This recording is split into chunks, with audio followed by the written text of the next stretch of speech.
Hello friends, welcome to the legal Indian. आज जो हम बात करने जा रहे हैं वो है consent and free consent. Consent क्या होता है, ये फ्री कंसेंट कैसे बन जाता है, इसके बारे में चर्चा करेंगे। बहुत ही इंपॉर्टेंट है। जब भी हम कॉन्ट्रैक्ट एक्ट पढ़ते हैं, कॉन्ट्रैक्ट लॉ पढ़ते हैं, तो ये कंसेंट और फ्री कंसेंट के बारे में जो चीज़ें हैं बहुत ज़्यादा इंपॉर्टेंट हो जाती है। चलिए हम पॉइंट वाइज पढ़ते हैं कि आखिर क्या है। पहला कहता है meeting of minds is an essential element of a valid contract. कहता है मीटिंग ऑफ माइंड तो होना ही चाहिए। यदि मीटिंग ऑफ माइंड नहीं है तो फिर कॉन्ट्रैक्ट आप कैसे करेंगे।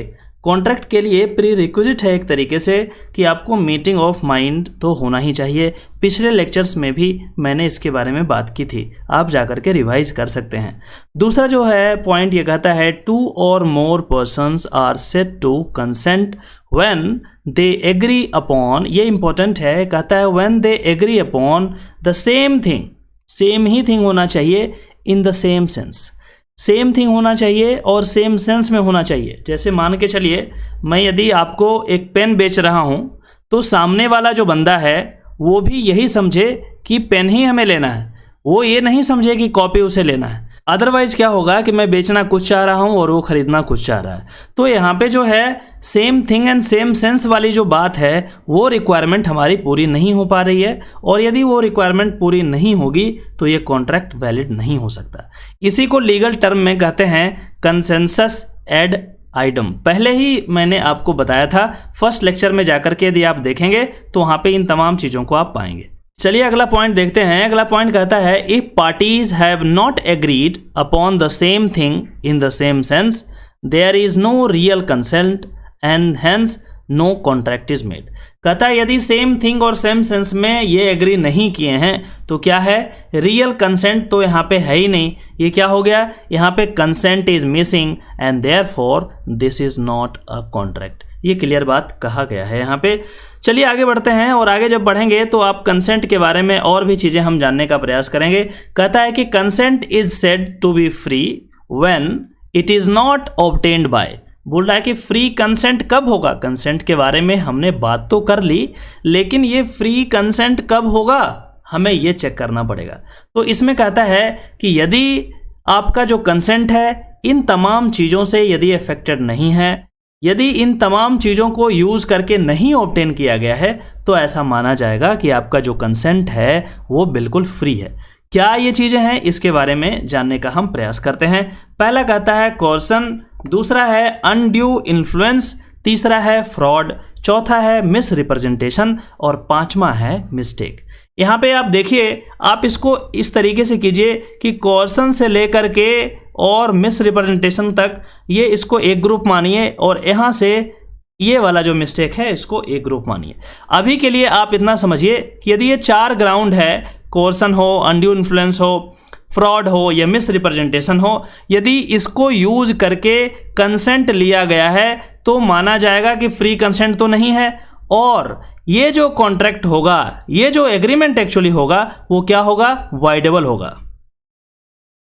वाइडेबल होगा, इसको याद कर लीजिएगा, बाद में मैं समझाऊंगा कि कैसे होगा, ठीक है। और जो पांचवा है मिस्टेक, यदि ये मिस्टेक को यूज करके कॉन्ट्रैक्ट हुआ है, दोनों पार्टी मिस्टेक ऑफ फैक्ट के कारण चीज़ों को सही से एनालाइज नहीं किए हैं और कॉन्ट्रैक्ट कर लिए हैं, बाद में ये चीज़ें पता लगती है, तो उसमें क्या होगा, ये भी फ्री कंसेंट नहीं माना जाएगा। लेकिन इस सिचुएशन में जो मिस्टेक वाला केस है, इसमें जो कॉन्ट्रैक्ट होगा वो क्या हो जाएगा, वाइड होगा।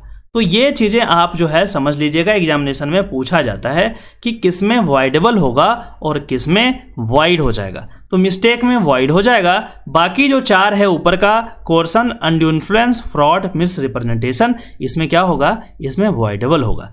वैसे लोग जिनको वाइड और वाइडेबल में अंतर नहीं समझ में आ रहा है, आप मेरा पहला वाला वीडियो देखिए, इससे जस्ट पहले वाला वीडियो, ठीक है। यदि उस लेक्चर को आप देखेंगे तो उसमें चीज़ें बहुत अच्छे तरीके से समझाई गई है और आप इस लेक्चर को अच्छे तरीके से समझ पाएंगे। चलिए हम शुरू करते हैं। पहला कोर्सन। कोर्सन का मतलब क्या होता है, अब हम मतलब समझने का प्रयास करते हैं कि आखिर ये जो टर्म हमने यहाँ पे लिखा है, कोर्सन, undue influence, fraud, misrepresentation etcetera, इसमें इसका मतलब क्या होता है, मतलब जानना जरूरी है, अदरवाइज फिर रटने वाली बात हो जाएगी, ठीक है। हमें तो ये समझना है। कहता है कि कमिटिंग और थ्रेटनिंग, कहता है कमिटिंग और threatening to commit any act forbidden by any IPC.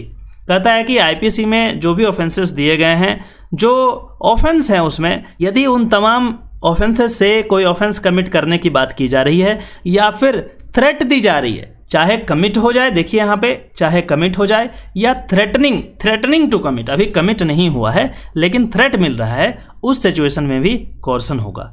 Unlawful detaining और threatening to detain the property of another, यदि क्या कर रहे हैं इसमें, अनलॉफुल डिटेन कर रहे हैं, किसी को प्रॉपर्टी को हड़पना चाहते हैं और थ्रेट करना चाहते हैं। क्या थ्रेट है? Threatening to detain the property of another. ये किसका एग्जांपल हो जाएगा? ये कोर्सन का एग्जांपल हो जाएगा। आगे बढ़ते हैं अनड्यू इन्फ्लुएंस में। अनड्यू इन्फ्लुएंस कहता है the relationship subsisting between the parties is such that one is, देखिए इंपॉर्टेंट है, one is in a position to dominate the will of other. क्या है? डोमिनेट कर। ये यहाँ पे दो पार्टी हैं, इसमें से एक पार्टी ऐसे पोजीशन पे है जो दूसरे पार्टी को डोमिनेट कर देता है, ठीक है, डोमिनेट कर सकता है। दूसरा वाला पार्टी बेचारा कुछ नहीं बोल पाएगा, ठीक है, क्योंकि उसका पोजीशन बहुत वीक है, बहुत पुअर है, ठीक है। इस सिचुएशन में क्या होगा? अनड्यू इन्फ्लुएंस का केस लग सकता है। चलिए आगे बढ़ते हैं। कहता है and he uses that position to obtain an unfair advantage over the other. मान लीजिए एक डोमिनेंट पोजीशन पे है, दूसरा बहुत ही इंफीरियर पोजीशन पे है, और जो डोमिनेंट पोजीशन पे बैठा है वो क्या करता है? उस पोजीशन को इस तरीके से यूज करता है ताकि अनफेयर एडवांटेज उसको मिल जाए। तो ये क्या चीज का केस होगा? ये अनड्यू इन्फ्लुएंस का केस होगा। आगे के लेक्चर में हम ये जानने का प्रयास करेंगे कि इसके एग्जाम्पल्स क्या क्या हो सकते हैं। चलिए अब हम देखते हैं तीसरा जो है, ये कहता है फ्रॉड। फ्रॉड क्या है, इसके बारे में हमें जानकारी होनी चाहिए कि आखिर फ्रॉड का मतलब क्या होता है, ठीक है। तो चलिए हम देखते हैं फ्रॉड का मतलब क्या होता है। कहता है फ्रॉड, अब देखिए इंपॉर्टेंट है वर्डिंग, ये कहता है कि is an intentional misrepresentation. कहता है कि fraud is an intentional misrepresentation of a material fact which induces another to enter into a contract. ये क्या करता है कि जानबूझ करके जब मटेरियल फैक्ट को, ये जो मटेरियल फैक्ट है, जब भी कॉन्ट्रैक्ट होता है, ठीक है, तो मटेरियल फैक्ट को क्या कर दिया जाता है? मिस रिप्रेजेंट किया जाता है। कैसे? यहाँ पे लिखा हुआ है इंटेंशनल होना चाहिए, ये जानबूझकर किया गया है, ठीक है, गलती से नहीं हुआ है। ये intentional misrepresentation of a material fact which induces another to enter into contract. आप इस तरीके से मिस रिप्रेजेंट किए हैं फैक्ट को ताकि वो बंदा क्या हो गया है? कॉन्ट्रैक्ट करने के लिए मजबूर हो गया। तो क्या करते हैं? इसको फ्रॉड कहा जाता है। कहते हैं कि fraud exist when a person makes a representation of a material fact known to him to be untrue or made with reckless indifference as to whether it is true or false with the intention of causing, ये देखिए बहुत important है, कहता है कि with the intention यहाँ पे बिल्कुल क्लियर है, with the intention of causing the other party to enter into a contract in reliance thereon and the other party does enter into a contract relying upon the same। ठीक है, जो भी चीजें आपने उसे बताई उसको वो सही मान करके क्या किया? कॉन्ट्रैक्ट कर लिया। लेकिन आपने जो बात बताई वो क्या थी? वो जानबूझ करके आपने मिस रिप्रेजेंट किया, चीजों को उलट पुलट किया, छुपाया, उससे मटेरियल फैक्ट को कंसील कर लिया।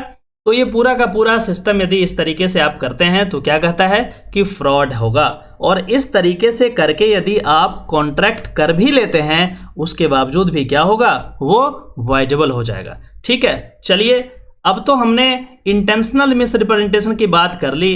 अब यहाँ पे जो इंपॉर्टेंट चीज है ये कहता है मिस रिप्रेजेंटेशन। तो यहाँ पे आप बोलेंगे सर ये मिस रिप्रेजेंटेशन तो आपने पहले ही बता दिया जब आप फ्रॉड के बारे में बता रहे थे, लेकिन वो अलग था, वो इंटेंशनल मिस रिप्रेजेंटेशन था। लेकिन ये जो मिस रिप्रेजेंटेशन यूजुअली होता है इसका मतलब क्या होता है ये समझते हैं। कहता है कि मिस रिप्रेजेंटेशन अ फॉल्स और मिसलीडिंग रिप्रेजेंटेशन मेड इनोसेंटली, गलती से हो गया भैया। कभी क्या होता है ना, गलती से गलती हो जाती है, ठीक है, वही बोल रहा है कि अ फॉल्स और मिसलीडिंग रिप्रेजेंटेशन, गलती से कुछ गलत बता दिया। तो यहां पे क्या कहता है? Without an intention to deceive the other party, दूसरे पार्टी को डिसीव करने की इसकी बिल्कुल भी इच्छा नहीं थी, लेकिन इसके बावजूद भी गलती से गलती हो गया, गलती से गलत बात आपने बोल दी, गलती से आपने गलत मटेरियल फैक्ट को आपने डिस्क्लोज कर दिया, तो इस सिचुएशन में क्या होगा, मिस रिप्रेजेंटेशन होगा। लेकिन यही मिस रिप्रेजेंटेशन यदि आप जानबूझ करके करते हैं, यदि आप इंटेंशनल मिस रिप्रेजेंटेशन करते हैं, तो वो एक सेपरेट अलग से क्या होता है, उसको फ्रॉड कहा जाता है। अब जो लास्ट बात है वो है मिस्टेक। मिस्टेक क्या होता है, इसके बारे में हम समझने का प्रयास करेंगे। इससे बहुत क्वेश्चन आता है और लोग क्या होता है कंफ्यूज कर जाते हैं कि मिस्टेक से यदि कोई कॉन्ट्रैक्ट किया गया है तो वाइडेबल होगा या वॉइड होगा। जब मैं पिछला लेक्चर ले रहा था तब आप में से कोई मुझसे ये सवाल पूछे थे कि सर मिस्टेक पे होगा तो क्या करेंगे। मैं जानबूझ करके वहाँ पे ढंग से आपको रिप्लाई नहीं किया था, क्योंकि मैं जानता था जैसे ही हम आगे प्रोसीड करेंगे वैसे आपको इसका जो बिल्कुल अच्छे से डेफिनेशन मिल जाएगा और वहीं पे आप अच्छे तरीके से समझ पाएंगे। यदि मैं पिछले लेक्चर में आपको ये डिफाइन करने लगता तो चीज़ें उस तरीके से क्लियर नहीं होती। हर चीज़ को पढ़ने का एक पैटर्न होता है, एक सिस्टमेटिक वे होता है। यदि आप इस सिस्टमेटिक वे को ब्रीच करते हैं तो फिर आप सिलेक्शन से धीरे धीरे दूर होते चले जाते हैं, चीज़ें आपको ढंग से समझ में नहीं आएगी। ठीक है, तो जानबूझ करके मैंने वहाँ पे सही से आपको नहीं बताया था। अब मैं देखता हूँ कि आखिर ये मिस्टेक क्या है। कहता है वेयर बोथ द पार्टीज, देखिए इंपॉर्टेंट क्या बात है इसमें, बोथ द पार्टीज, दोनों पार्टी की बात कर रहा है। Where both the parties to an agreement are under a mistake as to a matter of fact essential to the agreement is void. देखिए यहां पे क्या हो रहा है, ये वाइड हो रहा है। मिस्टेक में क्या हो रहा है, वाइड हो रहा है। ठीक है, तो कहता है कि यदि दोनों पार्टी, एक पार्टी है तो उससे नहीं काम चलेगा, ये कह रहा है दोनों पार्टी। इसलिए क्वेश्चन में आपको ध्यान से देखना पड़ेगा, क्या ये एक पार्टी के तरफ से मिस्टेक ऑफ फैक्ट है या फिर दोनों में से दोनों पार्टी के तरफ से ये मिस्टेक ऑफ फैक्ट है। ठीक है, चलिए आगे देखते हैं। दोबारा हम इसको पढ़ते हैं। कहता है where both parties to an agreement are under a mistake as to a matter of fact essential to the agreement. और ये जरूरी है कि जो मैटर ऑफ फैक्ट जो यहाँ पे है, जो मिस्टेक में है, वो इसेंशियल टू द एग्रीमेंट हो। यदि इसेंशियल नहीं रहेगा तो फिर वो मिस्टेक का पार्ट नहीं माना जाएगा। तो अभी के लिए आप इतना समझिए कि जो मिस्टेक हो रहा है, मिस्टेक ऑफ फैक्ट की बात कर रहे हैं, तो क्या होना चाहिए, इसेंशियल टू द एग्रीमेंट होना चाहिए। चलिए इससे पहले कि आगे बढ़े, मैं आपसे रिक्वेस्ट करता हूं कि मैंने एक वीडियो अपलोड किया था mistake of law and mistake of fact. आप दिल्ली यूनिवर्सिटी एंट्रेंस एग्जामिनेशन के प्लेलिस्ट में जाकर के उसको देख लीजिए, क्योंकि वो आपको ये बताएगा कि मिस्टेक ऑफ फैक्ट का मतलब क्या होता है और मिस्टेक ऑफ लॉ का मतलब क्या होता है। और यहाँ पे जो बात हम कर रहे हैं वो मिस्टेक ऑफ फैक्ट की बात कर रहे हैं। देखिए यहाँ पे क्लियर लिखा हुआ है मिस्टेक ऑफ फैक्ट। तो चलिए आगे हम बढ़ते हैं और जो बहुत ही इंपॉर्टेंट क्वेश्चन जो यहाँ से पूछा जाता है वो ये है कि जो मिस्टेक है, देखिए मैंने आपको बताया था ना कि मिस्टेक को छोड़ करके बाकी जो चार उधर का है वो क्या हो जाएगा, वो यदि वैसा कॉन्ट्रैक्ट हुआ है तो क्या माना जाएगा, वाइडेबल है। वाइडेबल है मतलब यदि पार्टी क्लेम करती है तभी वो वाइड होगा, अन्यथा वो वैलिड माना जाएगा। पिछले वाले लेक्चर में कितना बढ़िया से मैं आपको बताया है। लेकिन मिस्टेक ऑफ फैक्ट में क्या होगा, ये वाइड हो जाता है। क्वेश्चन यही आएगा, क्वेश्चन यही आएगा, यही इंपॉर्टेंट है। इसलिए इधर उधर आपको ज़्यादा नहीं जाना है, इस चीज़ को ढंग से आप समझ लीजिए ताकि आपका क्वेश्चन गलती नहीं हो। ठीक है, चलिए अब देखते हैं। कहता है an agreement caused by any one of these four. इससे पहले वाला ये जो वॉल मैंने बनाया है, ये जो वॉल मैंने बनाया है, इससे पहले वाला जो है 4 और इसके बाद वाला क्या है 1। इससे पहले, इसके बाद 1 है और इससे पहले कितना है 4 है। 4 टर्म आप जाकर के देख लीजिए। कहता है an agreement caused by any one of the four vitiating element is not wide but wideable at the option of the party whose consent was so given।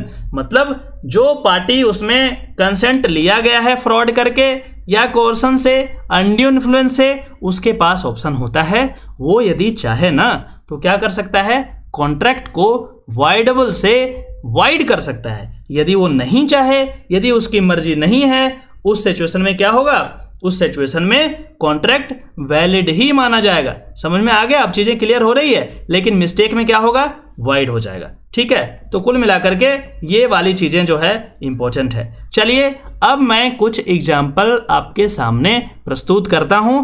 In examples को आप ध्यान से समझेंगे, क्योंकि क्वेश्चन इससे लगातार पूछा जाता है और जब भी पूछा जाए तो आप गलती नहीं करें, इसलिए जरूरी है कि ये जो क्वेश्चंस हैं इसको ध्यान से आप पढ़ें। चलिए पढ़ते हैं एक एक करके। पहला जो है इलस्ट्रेशन 29, ये कहता है कि an agreement becomes a contract when it is entered into between two और more people with each others free consent. यहाँ पे फ्री कंसेंट के बारे में बताया है। कहता है टू और more people are said to consent when they agree to the same thing in the same sense। ये सारी बातें मैंने आपको बता दी है। Consent is said to be free when it is not caused by coercion, undue influence, fraud, misrepresentation और mistake. बोल रहा है कि यदि ये जो यहाँ पे 5 चीज दिया गया है, कोर्सन, undue influence, fraud, misrepresentation, mistake, यदि इसको यूज करके कॉन्ट्रैक्ट किया गया है तो क्या होगा? ये फ्री कंसेंट नहीं माना जाएगा। ठीक है, और फ्री कंसेंट नहीं माना जाएगा तो क्या हो सकता है? मैंने बता दिया कि यदि पहला 4 फैक्टर के कारण यदि कॉन्ट्रैक्ट बना है तो वो वॉइडेबल होगा और मिस्टेक वाला क्या हो जाएगा? वॉइड हो जाएगा। चलिए हम फैक्ट देखते हैं कि आखिर इसमें क्या फैक्ट दिया गया है। कहता है कि A went to a doctor to get himself treated. Doctor साहब के पास गया ए दिखाने के लिए। The doctor asked him to sign a consent form.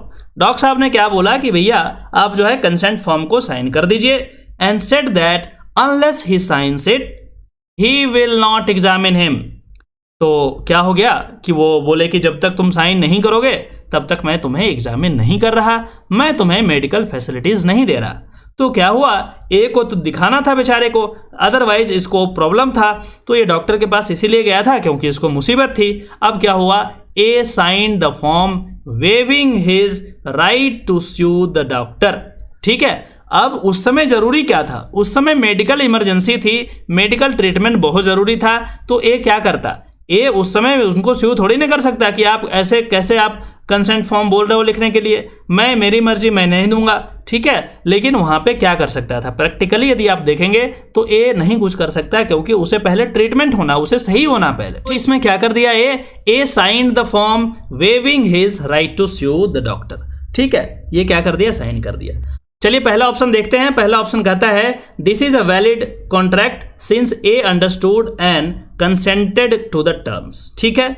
दूसरा कहता है this is not valid contract since A had no other option but to sign. बोला ए के पास कोई ऑप्शन ही नहीं था, क्या करता? उसको दिखाना था तो साइन कर दिया। अगला कहता है this is a valid contract since it is a doctor patient relationship. बोल रहा डॉक्टर पेशेंट का रिलेशनशिप था इसलिए वैलिड है। और चौथा कहता है कि नन ऑफ द एबव। अब इसमें आपको चूज करना है क्या होगा आंसर। ठीक है, मैंने आपको बताया था ना कि जब आप डोमिनेंट पोजीशन पे होते हैं तब क्या होता है, किस तरीके से काम करती है। तो क्या आप रिलेट कर पा रहे हैं कि यहाँ जो डॉक्टर था वो डोमिनेंट पोजीशन पे था और पेशेंट के पास दूसरा ऑप्शन ही नहीं था, तो कॉन्ट्रैक्ट तो कर लिया, लेकिन उसके बाद भी क्या कॉन्ट्रैक्ट को वो चैलेंज कर सकता है? आंसर इज यस, चैलेंज कर सकता है। ठीक है, तो आंसर इसका क्या हो जाएगा? Answer is B. कहता है as consent was not free. अब बोला कि ये जो कंसेंट है ना, ये कंसेंट फ्री नहीं है। क्यों? क्योंकि यहाँ पे जो सामने वाला बंदा था डॉक्टर, वो डोमिनेंट पोजीशन पे है और उस डोमिनेंट पोजीशन का उन्होंने गलत इस्तेमाल किया है। ठीक है, उसके कंसेंट को लेने के लिए। तो कहता है his waiving the right to sue the doctor is not enforceable. तो जो कंसेंट फॉर्म था उसमें क्लॉज इन्होंने लिख करके रखा था कि इनकेस कुछ प्रॉब्लम होता है तो आप डॉक्टर को स्यू नहीं कर सकते, कुछ इस तरीके का। तो मजबूरी में उसे साइन तो करना पड़ा, लेकिन बाद में क्या हो गया, ये कॉन्ट्रैक्ट वॉइडेबल था और जब क्लेम किया पेशेंट तो क्या हो गया, ये वॉइड में चेंज हो गया। तो समझ में आ रहा है कि डोमिनेंट पोजीशन का मतलब क्या होता है। क्वेश्चन बिल्कुल क्लियर है, आप आराम से इसको बना सकते हैं। चलिए आगे हम बढ़ते हैं, दूसरा एग्जाम्पल को समझने का प्रयास करते हैं कि आखिर ये दूसरा एग्जाम्पल क्या है। कॉन्ट्रैक्ट इज एन एग्रीमेंट, कह रहा है contract is an agreement freely entered into between the parties. ये बात तो बिल्कुल सही है, प्रिंसिपल है, सारे लोगों को पता है। लेकिन अब क्या आएगा, अब आएगा फैक्ट, और फैक्ट को यूज करके आपको क्या करना है, दिमाग लगाना है। चलिए देखते हैं कितना बड़ा क्वेश्चन है। कहता है तपन, तपन नाम है एक, Tapan was a dealer in mustard oil, mustard oil का डीलर था। The government of India by an order issued under the essential commodities act. ये एक अलग तरीके का एक्ट होता है, इसेंशियल कमोडिटीज एक्ट। इसमें जो बहुत सारे खाद्य पदार्थ होते हैं जो इसेंशियल कमोडिटी के अंदर आते हैं, उस पर रेगुलेट करने के लिए उसको ये एक्ट बनाया जाता है। इसको यूज करके क्या कर लिया government, fix the price of mustard oil, mustard oil का प्राइस को फिक्स कर दिया। अभी कोरोना पीरियड में अभी क्या हुआ, मास्क या फिर सैनिटाइजर वगैरह का प्राइस को फिक्स कर दिया गया। इसी एक्ट को यूज करके उसको इसेंशियल कमोडिटी में डाल दिया गया। तो ये सारी चीजें भी आपको पता होनी चाहिए। कहता है fix the price of mustard oil and also the quantity which a person can buy from a dealer, ये भी फिक्स कर दिया। कहता है कि Tapan carried on his business under this order for a while, कुछ समय तक इसी ऑर्डर को यूज करके उन्होंने क्या कर दिया, बिजनेस चलाया। बट ही रिफ्यूज टू पे सेल्स टैक्स, बोला कि ये सेल टैक्स को क्या कर दिया, रिफ्यूज कर दिया कि गवर्नमेंट को नहीं देंगे। On is sale transaction on the ground that these were not the contracts freely entered into bye him, बोला कि ये जो कॉन्ट्रैक्ट है ना, इसमें तो गवर्नमेंट जबरदस्ती बंद कर दिया है, मेरे प्राइस को लॉक कर दिया है। मैं क्या कर सकता हूं, ये फ्री नहीं है, ये वाला चीज फ्री नहीं है। लेकिन अब टेक्निकलिटी को देखिए, यहां पे क्या कर दिया है गवर्नमेंट, फिक्स जरूर किया है, लेकिन यहां पे कॉन्ट्रैक्ट जो हो रहा है वो सेलर और बायर के बीच में हो रहा है, गवर्नमेंट के बीच में नहीं हो रहा। अरे वो तो प्राइस को फिक्स किया है, लेकिन वो थर्ड पार्टी है। लेकिन यहाँ पे क्या हुआ, जो सेल हो रहा है बेसिकली, अरे सामान यदि दुकान वाला बेच रहा है एक टिन ऑफ मस्टर्ड ऑयल, तो किसको, गवर्नमेंट को थोड़ी ना बेच रहा है, वो तो किसी थर्ड पर्सन को बेचेगा, कस्टमर को बेचेगा। तो कॉन्ट्रैक्ट किसके बीच में हुआ है, कॉन्ट्रैक्ट तो सेलर जो दुकान वाला है, शॉपकीपर और कस्टमर के बीच में हुआ ना, ठीक है। तो इस बात को ध्यान से समझिएगा, ये चीजें इसमें छिपी हुई है, ये बताया नहीं है, लेकिन आपको क्या करना पड़ेगा, इन्वेस्ट करना पड़ेगा, आपको सोचना पड़ेगा कि चीजें इस तरीके से हुई है। जब आप बेसिक कंसेप्ट क्लियर होता है ना आपका, तो चीजें बहुत क्लियर हो जाती है। चलिए अब कुछ ऑप्शंस देखते हैं। कहता है कि तपन वुड सक्सीड, बोल रहा है कि तपन सक्सीड कर जाएगा, ठीक है, because the price and quantity they are not negotiated by him, बोला कि गवर्नमेंट तो इससे पूछ करके ये तो किया ही नहीं था, तो इसलिए क्या हो जाएगा, सक्सीड हो जाएगा। अगला कहता है Tapan would not succeed because free consent between the parties was there despite the restrictions on price and quantity. ये बात तो सही है, ठीक है। आगे बढ़ते हैं। कहता है he would succeed because the government under the new order forced him to enter into a contract. अब देखिए डी जो कहता है ए और बी है, आंसर इसका बी है। बी क्यों है, आप इसको समझने का प्रयास कीजिए। मैंने पहले ही बताया कि जो कॉन्ट्रैक्ट हो रहा है वो शॉपकीपर और कस्टमर के बीच में है, ना कि गवर्नमेंट के बीच में है। तो चलिए बी पढ़ते हैं क्या है। बी कहता है कि Tapan would not succeed because free consent between the parties were there despite of the restriction on price and quantity। अरे भैया आपको जब बता दिया गया कि प्राइस फिक्स्ड है, उसके बाद भी आपने दुकान खोला, आपने सामान को बेचा, तो जब ये बात पता था आपको, उसके बाद भी यदि बेच रहे हैं, खरीद रहे हैं, तो अपनी मर्जी से खरीद रहे हैं ना, तो कंसेंट तो आपका है ही, इसमें कोई जोर जबरदस्ती थोड़ी ना है। आपको नहीं बेचना था, आप बंद कर देते दुकान, आपको नहीं खरीदना था, कस्टमर नहीं जाता। मतलब यहाँ तो क्लियर है, यदि आप दुकान खोल रहे हैं, कस्टमर को बुला रहे हैं, कस्टमर खरीद रहा है, इसका मतलब ये हुआ कि दोनों शॉपकीपर और कस्टमर का क्या है, कंसेंसस है, दोनों का कंसेंट फ्री है, किसी को जोर जबरदस्ती नहीं किया गया है। और गवर्नमेंट जो किया है इसेंशियल कमोडिटीज एक्ट को यूज करके, ये तो स्पेशल पावर है उनके पास, वो कर सकते हैं ऐसा। कई बार ऐसे बहुत सारे ऑब्जेक्ट होते हैं, उनके प्राइस को रेगुलेट कर दिया जाता है। रिसेंटली हमने देखा मास्क का कर दिया गया प्राइस, या फिर सैनिटाइजर वगैरह का प्राइस को फिक्स कर दिया गया, वो इसी से यूज करके हुआ है। तो ये सारी बातें आपको पता होनी चाहिए। चलिए अगला एग्जाम्पल हम देखते हैं कि क्या है। अगला एग्जाम्पल कहता है कि प्रिंसिपल है, प्रिंसिपल तो वही है, सेम है। कहता है कि if both the parties agreed upon the same thing in the same sense the parties are bound by that agreement. ये सारी बातें तो पता नहीं मैंने आपको कितनी बार बता दी है। चलिए फैक्ट को देखते हैं। कहता है मिस्टर मोहम्मद हैज 4 हॉर्सेस, 4 घोड़ा रखे हैं ये। Offer to sell his horse to mister Sanaulla. Mister Sanaulla wrote back, I agree to purchase your white horse at the rupees 50,000। कितना में बेचा? 50,000 में। कैसा वाला घोड़ा? वाइट कलर वाला घोड़ा। ठीक है, 4 घोड़ा है इनके पास, और ये जो है ये क्या कर रहे हैं कि वाइट वाला घोड़ा हम 50,000 रुपये में लेंगे। ठीक है, चलिए आगे देखते हैं क्या कहानी है। अगला कहता है पहला option, the parties are bound by their agreement as they agreed on the price as well as the horse. ठीक है, दोनों पे एग्री हो गया। चलिए अगला जो है कहता है the parties are not bound by the agreement as there is no certainty about the horse to be sold and bought. अगला जो है कहता है parties are bound by the agreement as the colour of the horse is only a question of details. तो इसमें answer क्या होगा? इसमें आंसर बी जाएगा। देखिए बी क्यों हो रहा है यहाँ पे बी क्या कहता है? The parties are not bound by the agreement as there is no certainty about the horse to be sold and bought. तो इस केस में हमने देखा कि यहाँ पे 4 घोड़े हैं और 4 घोड़ों में से सिर्फ एक घोड़े को खरीदने की बात हो रही है, और इसमें कहते हैं कि वाइट हॉर्स। अब जो बेच रहे हैं उनके पास 4 घोड़ा है। अब कौन से कलर का है, कौन से साइज का है, ये सारी चीज़ें क्लियर नहीं है, एम्बिगुअस है। ठीक है, तो इसमें जो एम्बिग्विटी आ गई है इसके कारण इसमें क्या हो रहा है? The parties are not bound by the agreement as there is no certainty about the horse. कौन सा घोड़ा खरीदा जाएगा, कौन सा घोड़ा बेचा जाएगा, इसके बारे में कहीं सर्टेनिटी नहीं दी गई है, और इसीलिए यहाँ पे जो है आपका जो लीगल प्रिंसिपल जो कहता है कि both parties are agree upon the same thing in the same sense, यहाँ पे सेम थिंग और सेम सेंस नहीं मौजूद है, यहाँ पे वो फुलफिल नहीं हो पा रहा है, और इसीलिए इसका आंसर भी जाएगा। चलिए हम कुछ और एग्जांपल्स को देखते हैं कि ये चीजें कैसे काम करती है। अगला जो इलस्ट्रेशन है, इलस्ट्रेशन 32, कहता है कि प्रिंसिपल तो खैर सेम ही होगा, आपको अब तक तो रटा गया होगा। चलिए फिर से पढ़ लेते हैं। ये कहता है कि when the parties to an agreement agree on the same thing in the same sense, there are legally binding obligation between them। वो कब? जब सेम थिंग और सेम सेंस पे होगा तब। यदि ये सेम सेंस और सेम थिंग नहीं है तो लीगली बाइंडिंग नहीं होगा।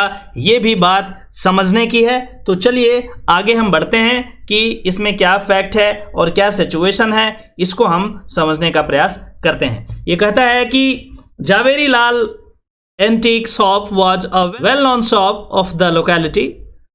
तारा Devi, a socialite of the locality, went to the shop and she was attracted by an earthen jar। एक जार था, घड़ा था, on display, जो डिस्प्ले पे था, वो देख करके अट्रैक्ट हो गई, मजा आ गया उनको, और उन्होंने सोचा कि इसको खरीद लिया जाए। तो उसके बाद क्या होता है कि Zaveri Lal explain to her, उन्होंने बताया कि घड़े के बारे में, ठीक है, that the jar belong to Hoysala period. बहुत पुराना जार है, बहुत उस समय पॉपुलर हुआ करता था। होयसाला पीरियड के बारे में बता दिया, ये सारा चीज जो है पूरा ताम झाम जितना होता है बता दिया। And despite it's earthen composition, ये कहा कि ये बात अलग है कि ये मिट्टी का बना हुआ है, लेकिन इसके बावजूद भी it was very strong and almost unbreakable. और ये कहा कि ये जो है भले ही मिट्टी का बना हुआ है लेकिन ये बहुत ज़्यादा स्ट्रॉन्ग है और ऑलमोस्ट अनब्रेकेबल, इसे तोड़ा नहीं जा सकता यूजुअल सेंस में। Tara Devi replied to him that she was so captivated by the jar that it was immaterial to her as to which period it belong. तो उसके बाद वहाँ से क्लियरिटी उनको नहीं मिली। कैसे मिलता? ऑब्वियस सी बात है, जो दुकानदार बोल रहा था उसे मान रही थी वो। सी बॉट द जार, और लास्ट में क्या कर लिया? उन्होंने जार को खरीद लिया। ठीक है, उन्होंने जार को खरीद लिया एंड केम होम, आ गए घर। She place the jar in a prominent place in her drawing room, अपने ड्राइंग रूम में सजा धजा करके उसको रख दिया। उसके बाद कहते हैं वन ऑफ हर फ्रेंड्स, एक उनकी कोई दोस्त आई, एन आर्ट क्रिटिक, वो आर्ट के क्रिटिक थे, जानकारी थी उनको इस सारी चीज़ों के बारे में, who happen to visit her, और वो क्या कर दी, वो आ गई उनको विजिट करने के लिए। Told her that the jar was not at all an antique, उन्होंने कहा कि ये कोई जार बिल्कुल एंटीक नहीं है। But Tara Devi did not bother about it, but Tara Devi को कुछ ज़्यादा वो नहीं हुआ, लोड नहीं ली ज़्यादा, और बोली चलो ठीक है कोई बात नहीं। लेकिन क्या हुआ, एक दिन one day it accidentally fell down, गिर गया, और ब्रोक इनटू पीसेस, और चूर हो गया, चकनाचूर हो गया। अब जो है तारा देवी बोला कि यार ये तो गड़बड़ हो गया, ये तो जो बताया था शॉपकीपर वो तो है ही नहीं, वो तो कहा था ऑलमोस्ट अनब्रेकेबल है, ये टूटेगा नहीं, और एक ही बार गिरने पे क्या हो गया, तो चूर हो गया, चकनाचूर हो गया।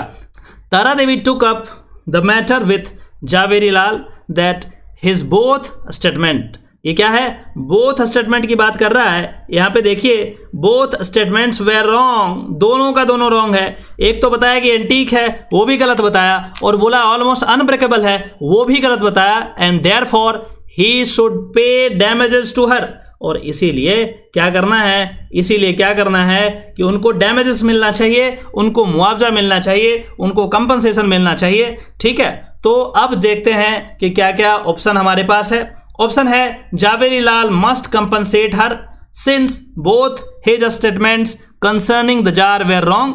अगला है Javeri Lal need not compensate since Tara Devi was not concerned with the antique value at all. उसके बाद लास्ट में कहता है कि Zaveri Lal must compensate because he carelessly made the statement. तो ये चीजें समझ में आ गई।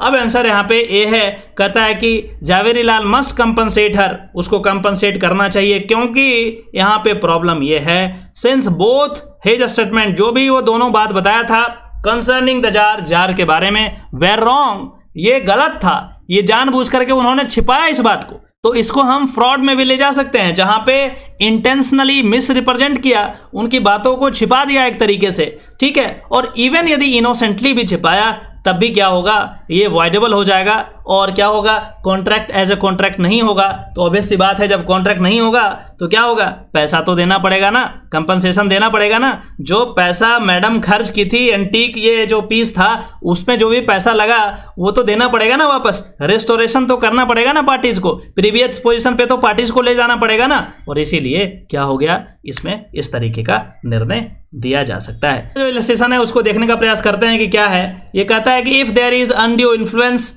On a party to an agreement he may refuse to perform an agreement. Refuse कर सकता है भैया परफॉर्मेंस को, कोई जरूरी नहीं उसको करेगा। यदि अनड्यू इन्फ्लुएंस हो जाएगा ना तो कोई जरूरी नहीं है कि वो परफॉर्म करेगा, और उस समय के लिए परफॉर्म कर भी दिया तो आगे पैसा नहीं देगा आपको। ठीक है, चलिए देखते हैं कि इसमें क्या है। इसमें एक और प्रिंसिपल दिया गया है, ये प्रिंसिपल 2 है। कहता है when one party in an agreement is in the position to dominate the will of the other party, एक डोमिनेंट पोजीशन पे है, उसके बाद क्या करता है, and he uses his position over the other party to get the other party's consent to that agreement, this is undue influence. इसको क्या कहते हैं, इसी को कहते हैं अनड्यू इन्फ्लुएंस। आप क्या कर रहे हैं, अपने डोमिनेंट पोजीशन का गलत इस्तेमाल कर रहे हैं मेरे कंसेंट लेने के लिए, और इसीलिए ये कॉन्ट्रैक्ट कैसा होगा, वॉइडेबल होगा, आपको बताया जा चुका है। चलिए फैक्ट को समझने का प्रयास करते हैं। The landlord asked the tenant to agree to increase the rent to double, क्या कर दिया, डबल कर दिया इसके रेंट को, द प्रीवियस अमाउंट, और टू वेकेट द हाउस। अब जो है टेनेंट को 2 ही ऑप्शन दिया, या तो तुम डबल पैसा दो या तो तुम खाली कर दो, 2 ही दिया। यहाँ पे डोमिनेंट पोजीशन किसका है, ऑब्वियसली मकान मालिक का है। स्टूडेंट रहते हैं, टेनेंट रहते हैं, हम लोग बाहर से दिल्ली में आकर के रहते हैं, और इस तरीके का काम हमारे साथ होगा, तो ध्यान से समझिएगा लॉ को, इंपॉर्टेंट है। ये कहता है the tenant had to agree to give double the previous rent and continue living with the house. ठीक है, अब कहता है कि मान के चलो एग्जाम वगैरह है और उस समय ऐसा बोला कि डबल दो अदरवाइज मैं तुम्हें निकाल दूंगा या दूंगी। ऑब्वियस सी बात है उस समय ऑप्शन मेरे पास रहता नहीं है। बोला ठीक है साहब दे देंगे, टेंशन मत लो, डबल ले लेना, टेंशन लेने की कोई बात नहीं है। लेकिन जब देने की बात आती है तो क्या करते हैं, रिफ्यूज कर देते हैं। क्योंकि ये जो स्टूडेंट साहब थे ये लॉ वाले थे, इनको पता था कोई बात नहीं अभी बोल दो ना, बाद में इनको मजा चखा देंगे। तो क्या कर दिए, ही आफ्टरवर्ड्स रिफ्यूजेस टू पे, पैसा नहीं दिया। अब कहता है 4 ऑप्शन है, कहता है which of the following answers do you think is more appropriate? कौन सा आंसर ज्यादा अप्रोप्रिएट है इस सिचुएशन में, इसी को जानने का हम प्रयास करेंगे। पहला option, tenant has to pay the new rent. New rent जो है मतलब डबल 2x वाला, ये पे करना पड़ेगा। अगला है tenant has to pay the old rent and continue to occupy the place. मतलब ये तो स्टेटस को, इसमें तो कोई फर्क ही नहीं पड़ा, इतना सारा जो चीज हुआ फैक्ट के बारे में कुछ हुआ ही नहीं, तो ये ऑप्शन तो खैर बिल्कुल इलॉजिकल लग रहा है। चलिए, tenant has to pay the old rent but vacate the house with in a reasonable time. देखिए यही एक करेक्ट आंसर है इसमें, क्योंकि यहाँ पे आपको देखना पड़ेगा, इन केस यदि वो डबल कर दिया है तो ठीक है, आप ये कह सकते हैं कि ये जो है डोमिनेंट पोजीशन पे था और इसीलिए ये ऐसा किया है, लेकिन इसका ये मतलब नहीं कि आप खाली नहीं करेंगे, आपको खाली तो करना ही पड़ेगा। मतलब रीजनेबल टाइम दिया है, ये जो रीजनेबल टाइम की बात यहाँ पे की जा रही है, ये यूजुअली क्या होता है प्रैक्टिस में 1 मंथ का होता है। 1 मंथ का क्या होता है, नोटिस पीरियड होता है, और कहते हैं 1 महीने के अंदर नोटिस देता हूं कि अगले महीने में खाली कर दूंगा, तो आपको भर्ती करना है किसी और को तो इस महीने में कर लो, अदरवाइज मैं खाली करूंगा। तो ये चीजें जो है आप क्वेश्चन को देख करके ही समझ जाएंगे, बिल्कुल लॉजिकल है और आपको पूरा का पूरा कंसेप्ट बड़े अच्छे से बता दिया गया है। इसमें इफ बट वाली सिचुएशन तो बिल्कुल भी नहीं दिख रही है मुझे। चलिए कुछ और क्वेश्चन कर लेते हैं ताकि आपका जो है ना क्लियरिटी और बढ़ जाए। ये कहता है कि a contract obtained by misrepresentation, यदि मिस रिप्रेजेंटेशन हुआ है, इज वॉइडेबल। ठीक है, क्या हुआ, voidable at the option of the buyer. मतलब जो पार्टी खरीदा है, जिसके साथ मिस रिप्रेजेंटेशन हुआ है, उसके अकॉर्डिंग काम होगा। यदि वो क्लेम कर दे तो ऑब्वियस सी बात है क्या हो जाएगा, ये कॉन्ट्रैक्ट क्या हो जाएगा, वॉइडेबल हो जाएगा। वाइड नहीं होगा, ध्यान से समझना, पहले ही बता दिए आप लोग को। ग्राफ आप दिमाग में रखिए ताकि क्वेश्चन गलती नहीं हो। ठीक है, चलिए देखते हैं क्या है। ये कहता है Anand wants to sell his house. Anand है कोई और वो अपना घर को बेचना चाहते हैं। Anupama approaches him with an offer to buy the house and Anand shows her the house। उसको घर दिखाता है कि भाई देख लीजिए यही मेरा घर है, इसी को मैं बेचना चाह रहा हूं, आप देख लीजिए, इसका जांच पड़ताल कर लीजिए। The house is not very good condition, बोल रहा है कि the house is not in a very good condition and visibly requires repairs. और दिख रहा है ऐसा, देख करके, घर को देख करके ऐसा लग रहा है कि इसमें रिपेयर की जरूरत है। तो जब अनुपमा जी गई देखने के लिए तो उनको भी दिखा होगा ना सारी चीजें, तो वो तो बेचारा दिखा दिया कि मैडम देखिए यही मेरा घर है, इसी को मैं बेचना चाह रहा हूं। ठीक है, तो आप देख लीजिए, आपको यदि लगे तो ठीक है, नहीं लगे तो कोई बात नहीं, मत खरीदना। विदाउट विच इट इज अनइनहेबिटेबल, बोला कि जब तक रिपेयर नहीं होगा तब तक अनइनहेबिटेबल है, ऐसा देख करके लग रहा है, विजिबली, ये बोल रहा है देख करके लग रहा है घर को। ठीक है, Anand does not tell anything regarding the required repair. जो रिक्वायर्ड रिपेयर था, होना था, उसके बारे में बेचारा कुछ नहीं करता, चुप हो जाता है, लेकिन दिखाता अनुपमा को पूरा सारा घर का जितना है, वॉशरूम से लेकर के किचन तक दिखा दिया। उसके बाद कहता है कि अनुपमा परचेज द हाउस। उसके बाद ये मैडम जो है उनको पसंद आया, खरीद लेती हैं फॉर ए यूज कंसिडरेशन। बहुत ज्यादा पैसा लेता भैया ये घर बेचने का। ठीक है, later on when she wants to move in her thing into the house to start living, she realizes the heavy repairs that the house requires urgently। जब वो अपना सामान अपने घर में लाने का प्रयास करती है तब उसे एहसास होता है ये जो घर है उसमें काफी ज्यादा रिपेयर होने की जरूरत है। अब आप ऑप्शन चूज कीजिए। कहता है Anupama will not succeed because she has to be careful about what she is purchasing in all circumstances unless the defects are concealed and cannot be seen or has been hidden। ये एक logical statement लगता है। चलिए आगे का option देखते हैं कि क्या है। आगे कहता है Anupama will succeed because Anand knowingly sold the house and he should have informed Anupma about the condition of the house। ठीक है, ये भी लॉजिकल लगता है। आगे बढ़ते हैं। कहता है Anupama will succeed because she would never have purchase the house in the case if she was told about the status of the house. ठीक है, ये भी लॉजिकल लग रहा है। अगला है a buyer always has the option to refuse performance of his part of the contract.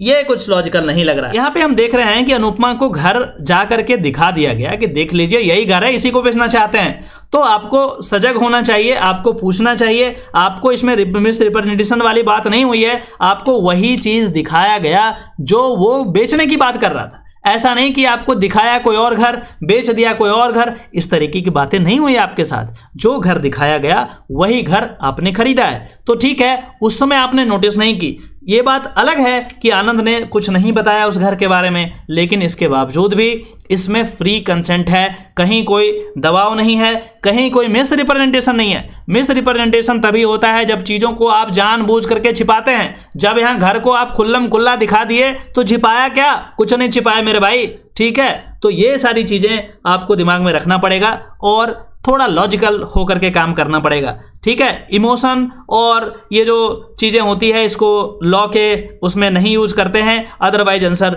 गलती हो जाता है हमारा। मोरालिटी और इमोशन की बात जब आएगी तो थोड़ा सा उसे परहेज करेंगे, क्योंकि लॉ में कोई ज़रूरी नहीं है कि मोरालिटी और इमोशन का भी तालमेल बैठे, ठीक है। चलिए, तो ये बात हमें समझ में आ चुकी है। चलिए अगला जो है एग्जाम्पल हमारे पास वो देखते हैं। कहता है principle where both parties to an agreement are under a mistake. अब देखिए यहाँ पे मिस्टेक वाला कांड शुरू हो गया।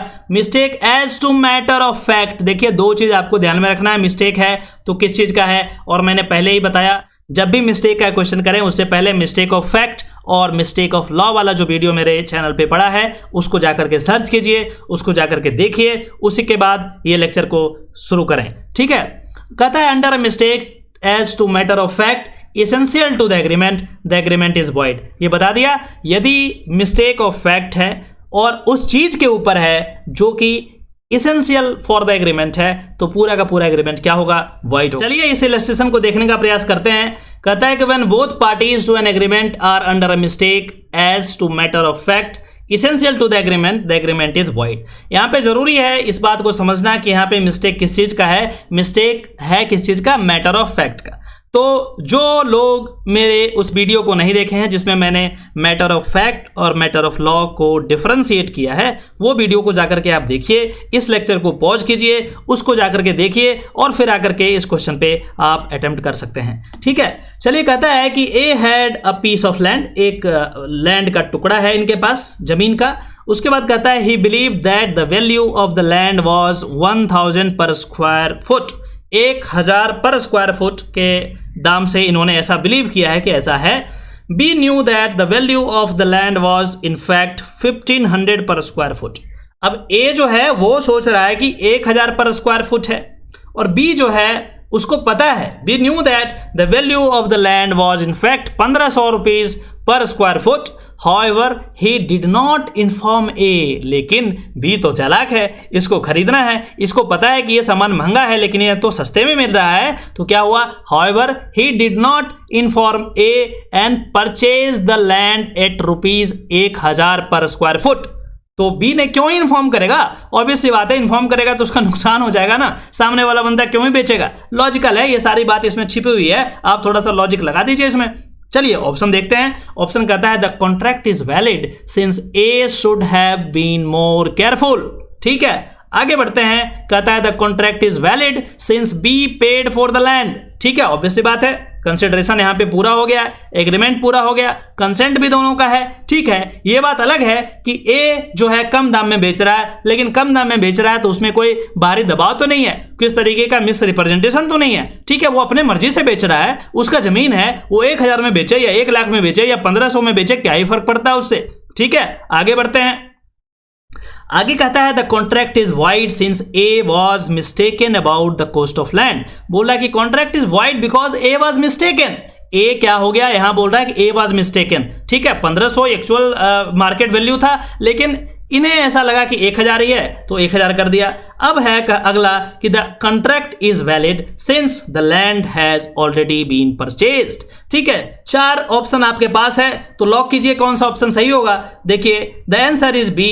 बी है both parties are not under mistake. देखिए बी होगा। यहां पे ये जो मिस्टेक है ना सिर्फ एक पार्टी के बीच में है, समझ में आ रहा है। और ऊपर जाकर के देखिए, ऊपर यदि आप देखेंगे तो ये पाएंगे कि दोनों पार्टीज, वेयर बोथ पार्टीज, ये बहुत जरूरी है, बहुत जरूरी है। दोनों पार्टीज जब मिस्टेक ऑफ फैक्ट के अंडर होंगे तभी ये वाइड होगा। एक पार्टी यदि मिस्टेक ऑफ फैक्ट के अंडर में है, एक पार्टी यदि मिस्टेक ऑफ फैक्ट के इन्फ्लुएंस में है, तो ये वॉइड नहीं होगा, दोनों पार्टी का होना बहुत जरूरी है। ठीक, यहाँ पे तो एक ही पार्टी मिस्टेक ऑफ फैक्ट के इन्फ्लुएंस में है और इसीलिए इसमें आंसर क्या गया, वैलिड गया। Since B paid for the land, obvious सी बात है कंसिडरेशन यहाँ पे पूरा गया है, किसी तरीके का इन्फ्लुएंस यहाँ पे नहीं हुआ है, जोर जबरदस्ती नहीं हुई है, यहाँ पे मिस रिप्रेजेंटेशन नहीं है, फ्रॉड नहीं है, कोई भी तरीके की चीजें नहीं है, तो किस बात के लिए कॉन्ट्रैक्ट खराब करोगे आप। तो कॉन्ट्रैक्ट तो बढ़िया है जी,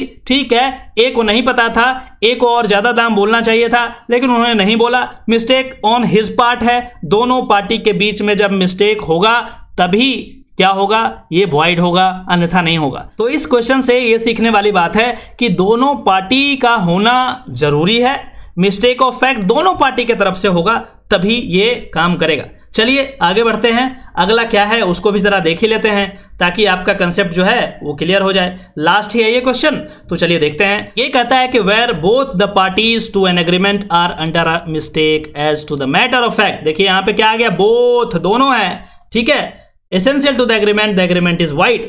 चलिए फैक्ट क्या है उसको देखते हैं। कहता है mister Ranjan who owned 48 kanals 11 marlas of agricultural land in his village Patia Bhubaneswar entered into a contract with Mr. B.D. Raut for sale of that land at the rate of rupees 24,000 per acre on 20th May 2008। ठीक है, ये सारी चीजें आप देखिए। उसके बाद कहता है at the time of execution of the agreement the amount of rupees 75,000 was paid to mister Ranjan as earnest money. Earnest money मतलब होता है बयाना, बयाना जिसको बोलते हैं, किसी चीज को खरीदते हैं तो पहले कुछ पैसा दे देते हैं ना कि चलो इतना रख लो बाकी का बाद में देंगे, ठीक है, वो दे दिया मिस्टर रंजन को। Mister Ranjan did not execute the sale deed in favour of mister B D Rout in terms of the agreement although mister Rout was ready and willing to perform his part. District judge in case of specific performance filed by Mr. Raut was of the opinion that both the parties of the dispute suffered from mistake of fact as to the area of the land which was proposed to be sold and also the price whether it was to be paid at the rate of per बीघा और पर करनाल। ठीक है, ये जो unit है land को major करने का, बीघा, बिहार झारखंड वगैरह यदि चले जाएं तो वहाँ पे बीघा होता है, और उड़ीसा में यदि बात कर रहे हैं तो ये यहाँ पे मारलाज वगैरह की बात कर रहे हैं, तो यहाँ पे कन्फ्यूजन था कि ये किस तरीके से काम होता है। और पर kanal what according to you should be the judgement of the court, court को क्या करना चाहिए उसके बारे में यहाँ पे बताया गया है। देखते हैं ऑप्शन क्या है। पहला है mister Ranjan should be held liable for the breach of contract, क्योंकि इन्होंने बोल करके फिर वो नहीं दिया है, कॉन्ट्रैक्ट को पूरा नहीं किया। अगला कहता है कि suit for specific performance filed by mister Rout must succeed करना चाहिए। उसके बाद तीसरा कहता है it was a case of mistake of fact because the area of land was as much essential to the agreement as the price which incidentally was to be calculated on the basis of area and hence the agreement is void। और चौथा कहता है none of the above। तो यहाँ पे answer जो है answer C है इसका। कहता है both the parties are under mistake of fact essential to the subject matter of the agreement। Obvious सी बात है, एक बीघा समझ रहा है, दूसरा मारलाज समझ रहा है, ठीक है। तो जो लैंड है बेसिकली उसी में कुछ ना कुछ प्रॉब्लम है, उसी में दोनों पार्टी को मिस्टेक ऑफ फैक्ट है। ए कुछ समझ रहा है, बी कुछ समझ रहा है, और इस तरीके से क्या हो रहा है यहाँ पे मिस्टेक ऑफ फैक्ट कहाँ पे है, दोनों पार्टी के बीच में है, और इसीलिए क्या हो जाएगा, ये क्या हो जाएगा, वाइड हो जाएगा, क्योंकि यहाँ पे मिस्टेक ऑफ फैक्ट दोनों पार्टी को है। और किस चीज का मिस्टेक ऑफ फैक्ट है, mistake of fact area of land को लेकर के है, मेजरमेंट जो यूनिट है उसको लेकर के है, और इसीलिए इसमें इस तरीके से काम होगी। तो आशा करते हैं कि इस लेक्चर में आप जो भी चीज़ें बताई गई है उसको सही से समझ गए हैं। मैं आपसे गुजारिश करूंगा कि आप मेरे लेक्चर को सीरियल वाइज देखें, बीच बीच से यदि उठा करके देखेंगे तो चीज़ें समझ में नहीं आएगी। इन केस कोई डाउट बच जाता है तो आप मुझसे पूछ सकते हैं, कोई दिक्कत नहीं है। आप मैक्सिमम क्वेश्चंस को लगाएं ताकि आपका कंसेप्ट धीरे धीरे बिल्ड होता रहे, परेशानी होने वाली बात नहीं है। अभी इसके और भी लेक्चर्स हैं, उसको भी हम साथ में करेंगे, तब एक होलिस्टिक पिक्चर आपके पास बन जाएगा। चलिए फिर से मिलते हैं किसी और टॉपिक में, तब तक के लिए अपना ध्यान रखिए, बाय बाय।